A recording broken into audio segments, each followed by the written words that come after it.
Hey guys, we're back with another exciting episode of Victoria 2 USA Manifest Destiny. And where we last left off, we took a gigantic chunk of Mexico off the Empire of Mexico. Fortunately, thanks to the war score system, we were left leaving the Mexicans Arizona, but that just means in what? 4 short years? 4 and a bit? We can go back to war to get, Arizona, and we might want to do maybe, hopefully, potentially a little bit of puppeting. Is there issues going on in Haiti? Looks like there might be a little rebellion going on. Might have to interfere. Of course, we don't have a navy to do such a thing, so we should probably take a look at maybe doing that. It's not infrastructure. Where is it? One of these buttons. No, not Argent. Naval? One of these buttons should show me which naval bases can be upgraded. I'm guessing any of these hashed up ones. I think we're all up to date basically on the East Coast here when it comes to these things. Obviously we got some new ports in Texas, and we're working on the rest on the West Coast. So really we want to get our naval infrastructure up for 2 reasons. One, potentially any colonies we might want to get in the future, and 2, just being able to have a much larger navy. Now, if you ask me, there's not really a point to building a navy just yet. Well, certainly there's no point to building man-of-wars. We don't need good old-fashioned wooden sail ships. But what we might want to look at doing is getting some commerce raiders up. Those are going to be steam-driven ships, basically the equivalent of the frigate. You can see we've got 11 frigates currently. Let's go ahead and turn that on as a naval rally point.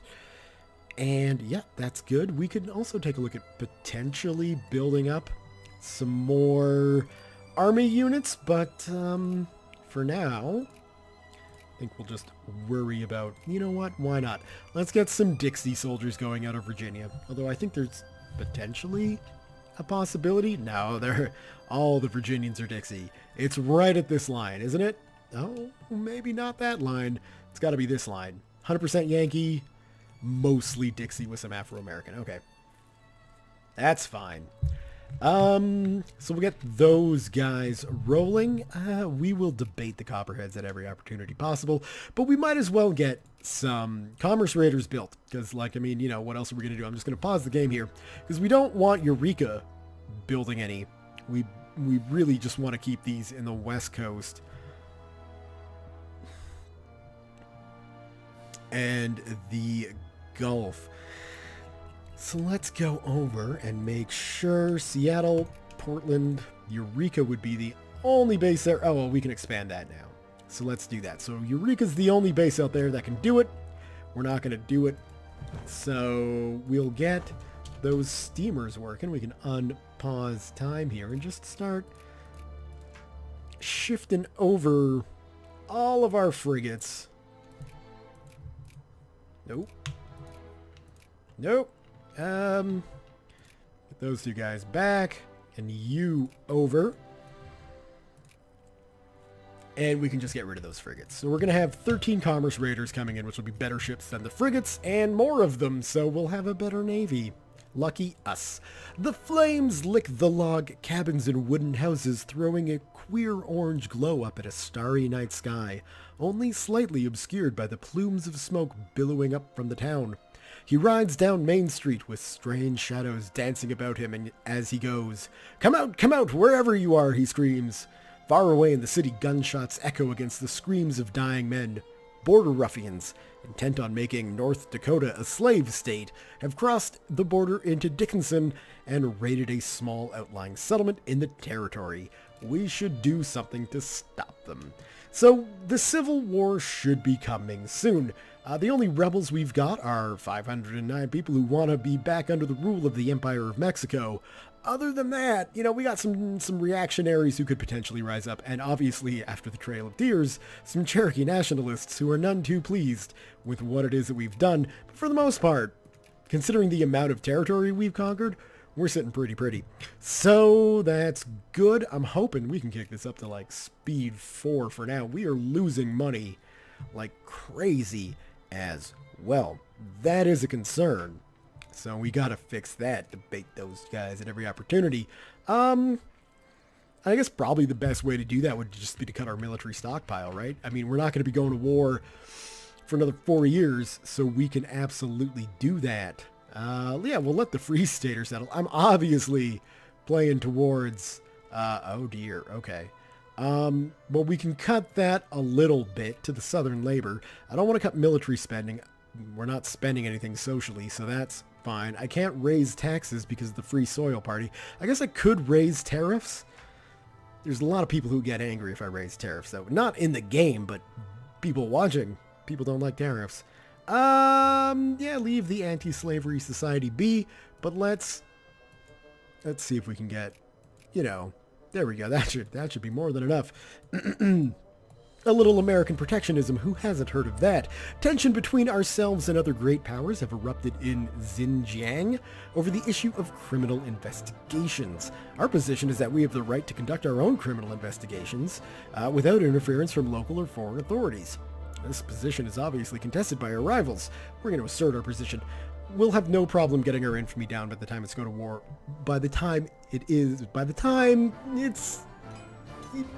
When we go to war for Arizona. I don't know why forming that sentence is so difficult. Talks of secession from the Union can be heard on the streets of Knoxville, Tennessee. Okay. I'd like to see you guys actually give it a shot. We've got military units in position to not only put down any potential uprising issues, you know what I mean? But uprising issues for Mexico, but also to really do a number on any potential southern uprising. We got the Wilmot Proviso. Congressman David Wilmot has suggested a bill that will ban slavery in any state acquired from the Mexican... Oh, yeah.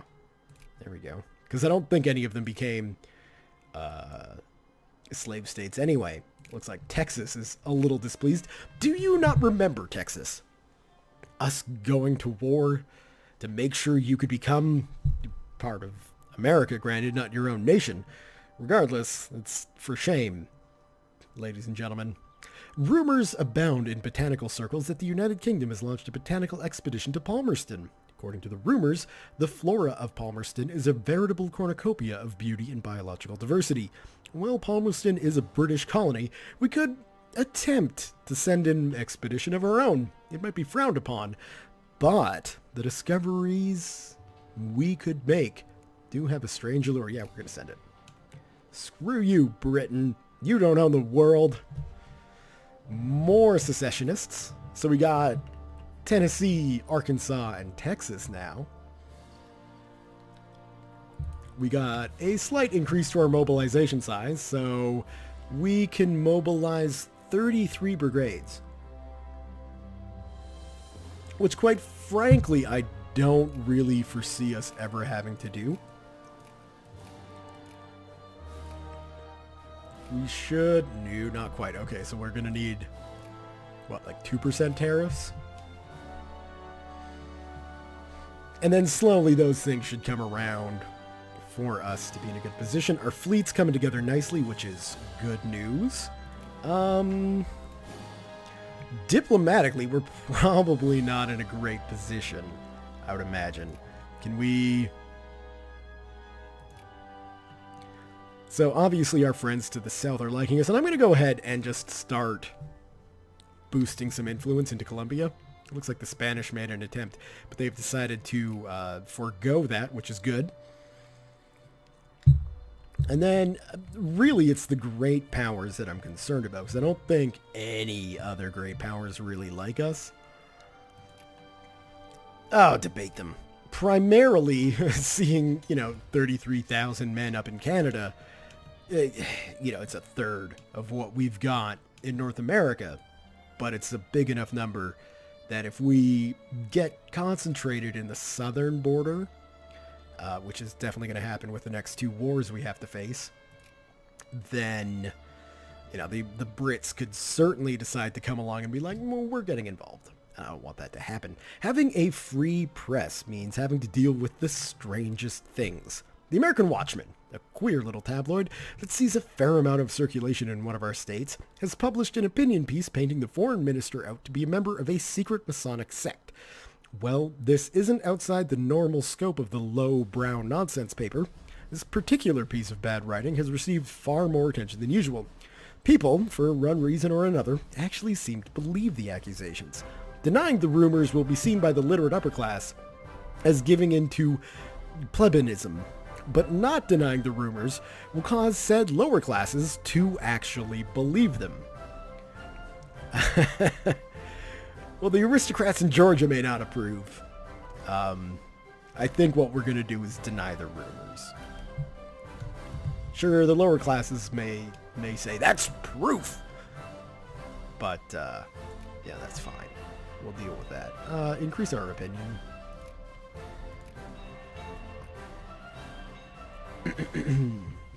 Oh, the Spanish decided to discredit us? That's gonna serve you well, Spain. Basically, we're just gonna get Colombia into our sphere. And I guess we could do the same with the United States of Central America here as well. And we might as well do that. Right? Get those guys into our sphere. And, along with Libya, which I don't think anybody's getting involved with.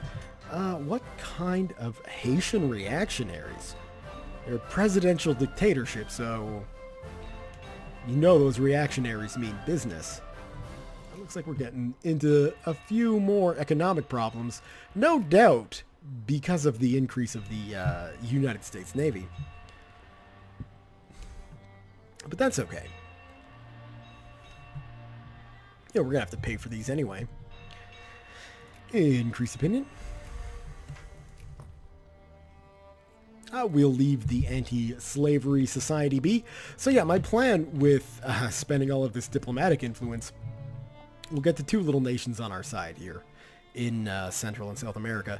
But really, I'm planning more on using our diplomatic influence to, for instance, if we wanted to go to war with Venezuela, I have no doubt that Venezuela has relatively good relations with the United Kingdom, and they are in the sphere. What we will want to do is pull them out of the British sphere, so that we can hopefully declare war on Venezuela without having to deal with Britain or any other great power that's protecting a minor South American or Central American nation. He stays. There's the news in the world. Always a good thing to keep abreast of current affairs. And coming up, we will snag some more. No, we will go with industry tech, and we will go with interchangeable parts. We need to make sure America has a good industry. Yeah, debate them. That's the big key. He can stay. We're definitely drawing the battlefield up here between slavery and non-slavery. So hopefully it's a small rebellion. Although, I mean, regardless, I don't think it's going to be that big of a deal for us to have to deal with the South.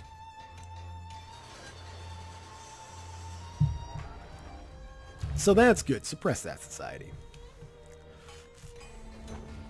We got our 13 commerce raiders up, which will be very, very nice. We don't really have a use for any sort of military ship.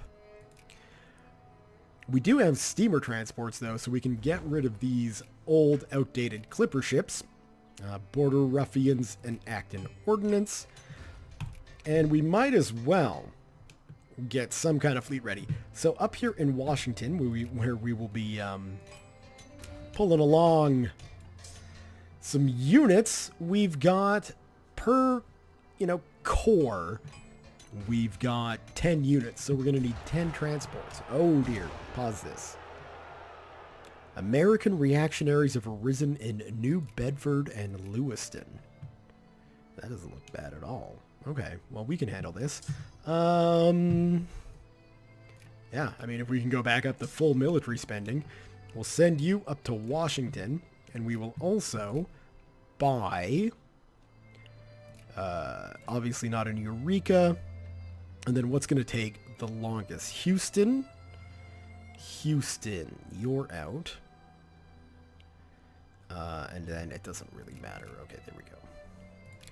So those 10 transports will mean we can sail a core wherever we need them to go in the world. That'll be very, very helpful.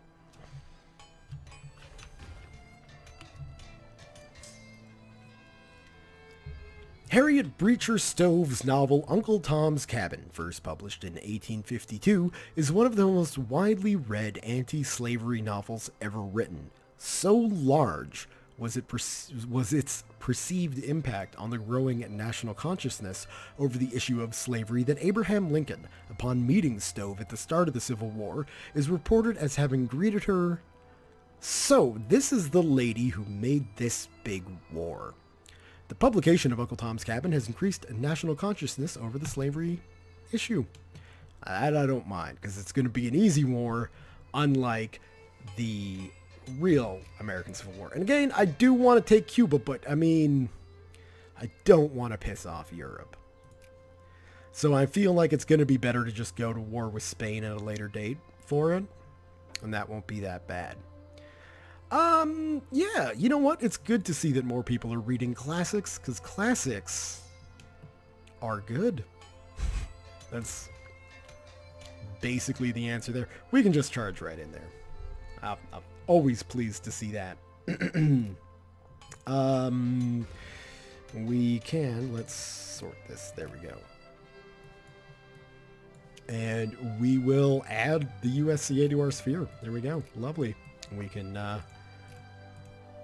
get rid of those guys, because I don't think anybody else is going to be too active. Although, you know what? We'll leave one in there, because it certainly looks like the Brits might want to make a play. Hesse Castle has announced today that it has located the famed white flower that will henceforth be known as the Hessian Empress. So we lost out on that, but we got half a prestige because we actually went to go investigate. Not that is that much of a deal or an issue, because, quite frankly, we don't need half a prestige, or even 5. I mean, 5 would be nice, but when you've got 208, adding an extra 5 to that isn't going to make that much of a difference. Lovely, let's go take those guys out. Yep, there you go. Yeah, I know we're not going to Massachusetts Bay. Did not mean to click that. Okay, so we can pause this just for now. We'll drop you down, and we will add you to our sphere as well. Is anybody going to be getting involved? Potentially Spain, so we'll just have to keep an eye on that as well. But we're good there. You can go back down to Augusta. Yeah, debate the Copperheads. We got our steamer transports coming in, which is nice. And still just Mexican Liberation Movement. There's 16,000 of them now, which granted is certainly more than there were, before, but what are you going to do? The New Mexico Apache, led by a man calling himself Victoria, has risen up and massacred several settlers in the state. Provoked by the ever-increasing incursions by the white man into territory traditionally considered a part of the Apache homeland, Victoria and his band refused to submit to the United States authority. That's fine.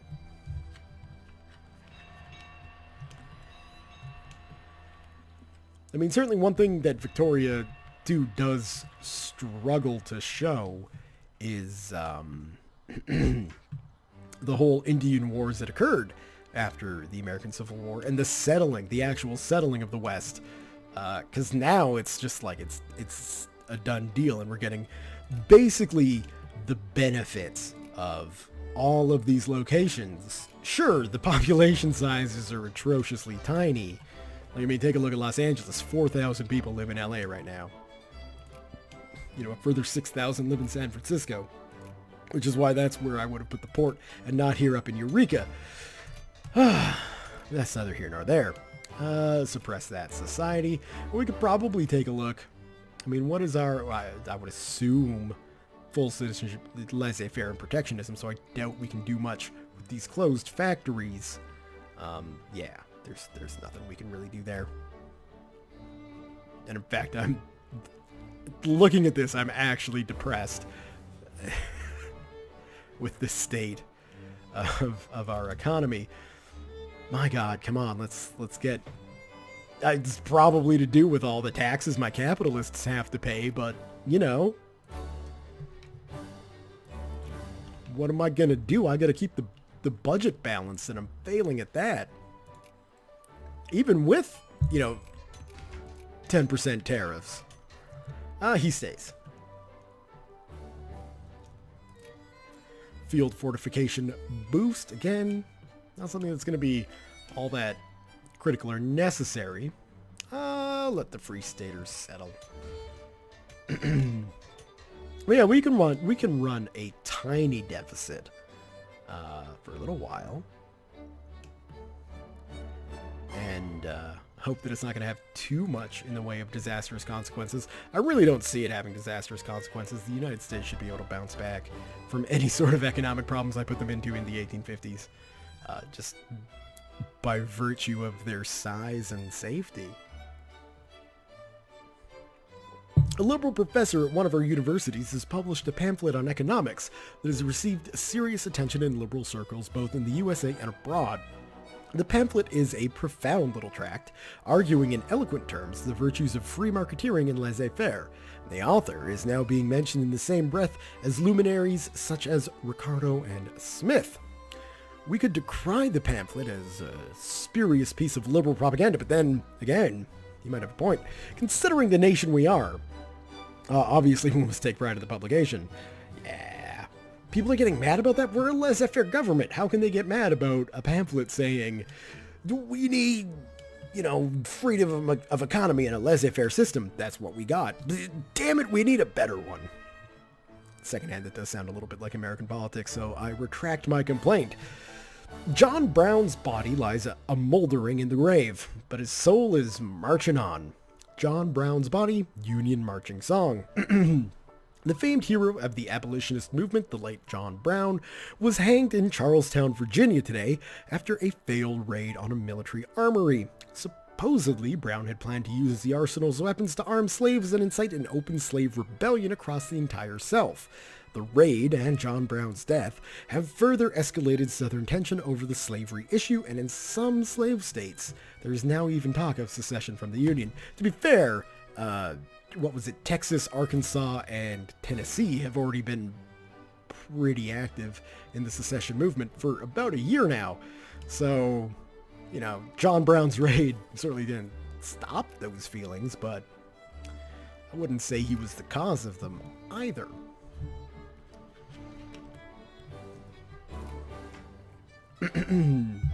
I'll leave the anti-American society. I'm kicking it up to speed 5 because we got a year to burn through before we can go back to deal with the Mexicans. Leave it be. Sounds like we got some naval bases done out west. So Eureka will still be growing, but let's pause this because we got Tech 2. We can get Eureka or Portland and Seattle going. We can get some new technology. Let's get some cheap iron so we can get some better railroads. Yeah, okay, good, lovely. Copperheads, debate them. Abolitionist pamphlets. Shall we try to curtail the distribution? Nay. Let's get as many people on our side about the abolition of slavery as is possible to do. Everybody else down here is looking good. Florida, you're doing fine. Lovely. Let them settle.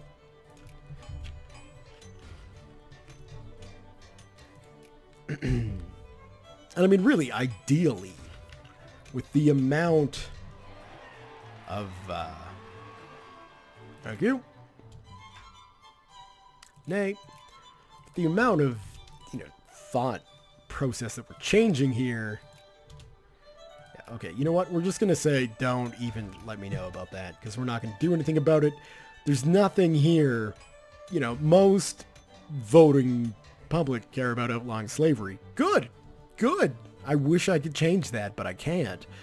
51% of the upper house will vote yes, but we haven't solved the slavery debate. So, you know, when it comes down to it, though, right? Like, I mean, 6% want slavery, 13% don't, and it changes. Neither here nor there. It isn't until we get into, like, not even 0.5% before we get into a situation where we can start changing these. So what's the point? There isn't, is the answer to that. The intensive election campaign has reached a boiling point in the U.S. where a fierce trade oh, geez, I don't care. Trade policy. We're talking about freaking changing the economics. Yeah, just give it away. Of our very nation. And you're like, but what about trade? Who cares? Free trade is treating us fine. We don't need to get any sort of government intervention into deciding who we're trading with. Well, we lost a general. That's fine. He'll be replaced. Oh, look, it's Winfield Scott. He'll do a great job. Religious policy in the U.S. Religion has become an issue in the upcoming electoral debates as a local religious leader in the U.S. protests the freedom of religious conversion. Yeah. Well, you know what? You try to keep an open mind, sir. All right? If people are leaving your flock, the government's not going to get involved and tell them you've got to stay. You should make your religion more appealing. That's just my opinion on that.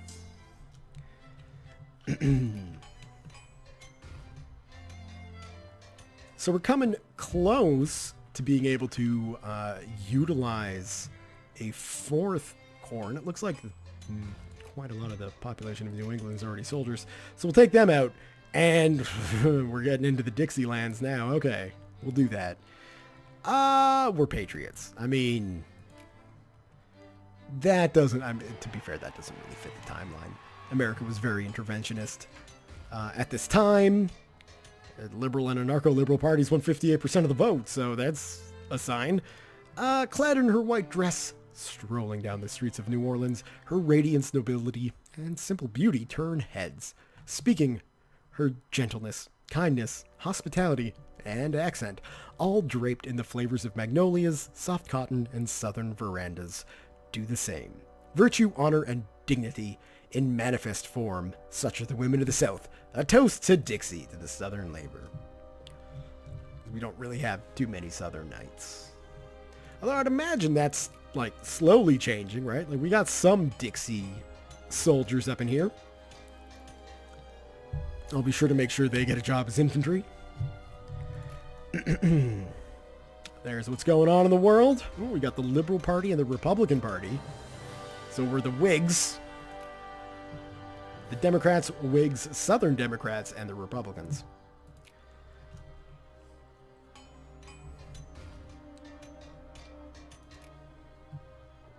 Oklahoma's a state. Oh, well, this is going to be tough, isn't it? Because, like, Arkansas is a slave state. Missouri's a slave state. Texas is a slave state. I mean, I don't want to, but I feel like Oklahoma would be a slave state, so we're going to extend it. And that should calm things down a little bit with the pro-Southern people. But, I mean, that's going to be the last slave state we add.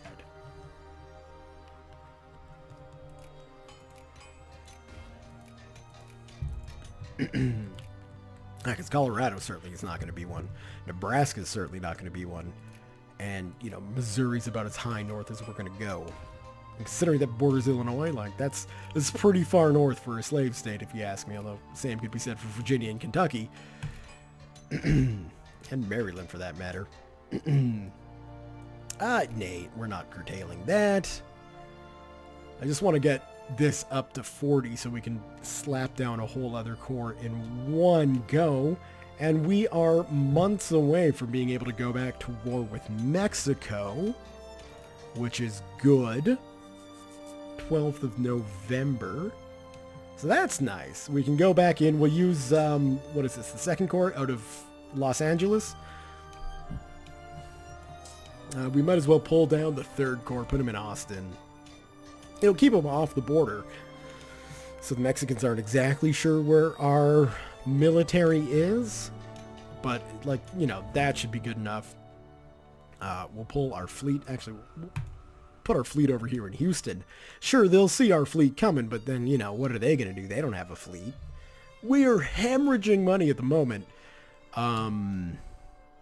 Why? At least we can raise taxes, right? So, like, effective tax rate of 18%, you all can pay more. I mean, okay, 300 pounds is maybe a little ridiculous.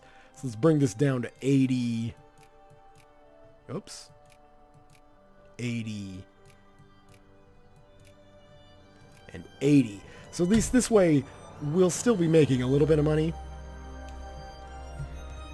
So, you know, our tax rate won't be... Oh, good. Thank you. I can close useless factories. We got cheap iron done. Let's just take a look at culture here, because, well, that comes in 1860, so we still got time. We don't necessarily need... Well, we should probably get that. But... What is this, 1850, 1850, and those are all 1850? Let's at least upgrade our railroads and inorganic chemistry to get that going. Very, very shortly here. Going to be able to declare war with Mexico. I think before the war with Mexico is where we will leave today's episode, because... Why not? You know? You might as well start an episode with a war than attempt to shoehorn in a war at the end of one. You know what I'm saying? Because you never know what's going to happen with a war. I doubt the Mexicans will be able to put up much of a fight, but you never know. I think we passed the mark now, haven't we? Yep. Yeah, we definitely can. All right. Well then, ladies and gentlemen, an episode of not much going on, but hey, at least I got to ramble. Hopefully you guys enjoyed that. And, thumbs up if you did. Leave your comments, questions, concerns, thoughts, jokes, musings, what have you below. Thank you all very much for watching, and we'll see you guys next time.